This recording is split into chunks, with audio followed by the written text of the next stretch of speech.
Bonjour à tous, je suis Kone Wanju Anne-Camille Nguessan, je suis monitrice certifiée d'auto-école et je suis surtout une passionnée de l'enseignement au code de la route et de la conduite automobile.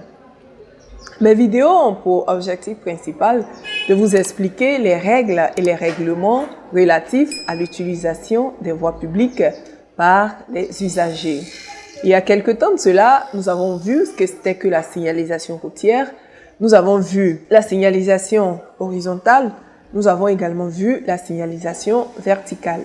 Et aujourd'hui, nous allons aborder le troisième type de signalisation routière qui est la signalisation lumineuse.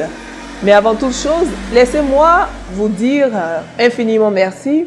Merci à toutes ces personnes qui, durant la pause, ont pris de nos nouvelles, ont continué de s'abonner. Vraiment, merci du fond du cœur. Et aujourd'hui, grâce à vous, nous sommes à près de 500 abonnés. C'est formidable. Continuons de regarder les vidéos, continuons également d'en parler autour de nous et continuons de nous abonner. Alors, pour revenir à notre sujet, la signalisation verticale, je vais d'abord vous donner l'importance de cette signalisation par rapport aux autres types de signalisation. Donc, par ordre d'importance, nous avons d'abord la signalisation gestuelle ou les agents des forces de l'ordre. Ensuite, nous avons la signalisation lumineuse et enfin, nous avons les panneaux. Et nous parlons aujourd'hui, comme je le disais tantôt, de la signalisation lumineuse. C'est quoi la signalisation lumineuse? On va retenir tout simplement que la signalisation lumineuse, c'est l'ensemble de tous les dispositifs lumineux qui vont aider à réguler la circulation routière. Ou tout simplement, nous allons dire que la signalisation lumineuse, c'est l'ensemble des feux. D'accord? C'est l'ensemble des feux. Passons aux feux tricolores simples. Les feux tricolores simples, nous avons le rouge, nous avons le vert et nous avons l'orange. Le rouge m'impose l'arrêt. Le rouge m'impose l'arrêt. Le vert autorise le franchissement de l'intersection.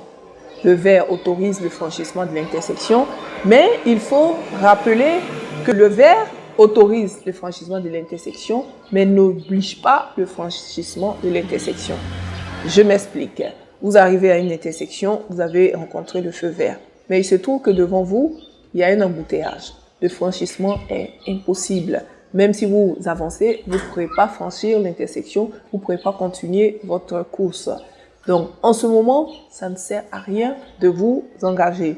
Mieux vaut attendre que la circulation devant soit beaucoup plus fluide avant de vous engager. Donc, on va le redire, le feu vert autorise le franchissement de l'intersection, mais n'oblige pas le franchissement de cette intersection. Le feu orange annonce le feu rouge. Et en principe, le franchissement de l'intersection au feu orange est interdit. Mais si l'arrêt ou l'immobilisation de mon véhicule me met en danger, en ce moment, je vais faire un dégagement rapide. À quel moment l'arrêt peut être dangereux pour moi? Par exemple, parce que je suis lancé, en fait, j'ai une allure assez vive. Vous êtes d'accord avec moi que lorsqu'on nous approche d'une intersection et que le feu est vert, nous avons tendance à appuyer l'accélérateur, à passer avant d'être surpris par le feu rouge. Donc, je suis lancé et le feu passe à l'orange. L'arrêt peut être dangereux pour moi dans ce cas-ci. Donc, en ce moment, je peux faire un dégagement rapide. Ou encore, je suis lancé, comme je dis tout à l'heure, j'ai une allure assez vive et celui qui me suit est également lancé, il a également une allure vive. Si moi, je m'arrête, je risque de me faire cogner par celui qui me suit à l'arrière. Donc, en ce moment, dans ces deux cas-là, on peut faire un dégagement rapide. Donc, voilà un peu ce qu'il faut dire au niveau des feux tricolores simples. Nous pouvons, à l'intersection, au lieu d'avoir des feux ronds, avoir des feux en forme de flèche. Le franchissement ou non de ces feux-là va également dépendre de la couleur que je vais rencontrer. Donc, si j'ai une flèche verte, en ce moment, le franchissement est autorisé. Rouge, l'arrêt est obligatoire et en l'orange, c'est les mêmes règles qu'il faut appliquer. Passons à présent aux feux spécifiques à certains usagers. Les piétons les bus ou les vélos peuvent avoir des feux qui leur sont propres et en ce moment, ils sont facilement reconnaissables. Ils peuvent interdire ou autoriser le franchissement de l'intersection. Nous pouvons également noter que tous les feux sont synchronisés de façon à permettre une fluidité de la circulation et aussi à éviter les incidents et les accidents. Après les feux tricolores simples et les feux des usagers particuliers, nous allons à présent passer aux feux clignotants. Il peut arriver qu'on rencontre un feu rouge clignotant. Le feu rouge clignotant annonce un danger et est placé en général près des casernes des sapeurs-pompiers, près des aéroports ou encore près des passages à niveau. En ce moment, il faut doubler de vigilance et passer quand le moment sera opportun. Passons au feu jaune ou orangé clignotant en bas. Nous pouvons rencontrer un feu jaune clignotant en bas qui joue le même rôle que le feu vert. Seulement, il est jaune clignotant pour me prévenir d'un danger. Vous êtes d'accord que le feu jaune clignotant attire plus l'attention que le feu vert. En général, on va les rencontrer près des écoles, par exemple. Lorsque je rencontre un feu jaune clignotant en bas, je vais aborder l'intersection tout en restant prudent et surtout en appliquant la règle de la priorité à droite. Lorsque je rencontre un feu jaune clignotant en bas, je vais avancer prudemment et je vais appliquer la règle de la priorité à droite. On peut également rencontrer un feu jaune clignotant, mais au milieu. Lorsque je rencontre un feu jaune clignotant, orange ou jaune clignotant si vous voulez, cela signifie que les feux sont en panne. En ce moment, je vais tenir compte du panneau qui est placé sous les feux, du panneau de priorité qui est placé sous le feu et respecter les instructions que me donne ce panneau. S'il n'y a pas de panneau de priorité, en ce moment, je vais appliquer la règle de la priorité à droite. Je vais avancer tout doucement et appliquer la règle de la priorité à droite. Il peut également arriver qu'à une certaine heure de la nuit, la municipalité décide de mettre les feux clignotants jaunes. Pourquoi? Pour ne pas obliger les usagers qui, à cette heure de la nuit, ne sont pas nombreux. On va dire à cette heure de la nuit, la circulation est quand même assez fluide.